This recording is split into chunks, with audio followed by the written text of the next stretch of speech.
হাত দিয়ে ঘাস টেনে পা দিয়ে জোরে জোরে আঘাত করে জাতীয় স্টেডিয়ামের মাঠ পরখ করে দেখছেন ব্রাজিলের প্রতিনিধি দল।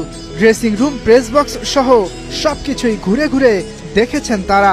ভবিষ্যতে বাংলাদেশ অথবা ভিন্ন কোনো দেশের বিপক্ষে বাংলাদেশের মাটিতেই এই জাতীয় স্টেডিয়ামে ম্যাচ খেলতে চায় 5 বারের বিশ্ব চ্যাম্পিয়ন ব্রাজিল।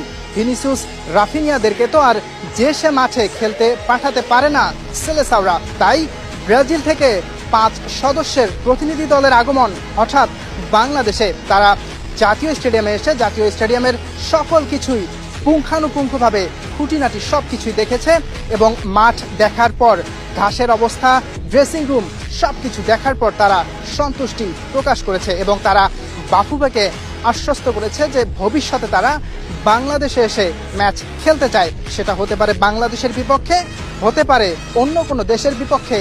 নিরপেক্ষ ভেন্যু হিসেবে এই জাতীয় স্টেডিয়ামের মাঠ ব্যবহার করতে চায়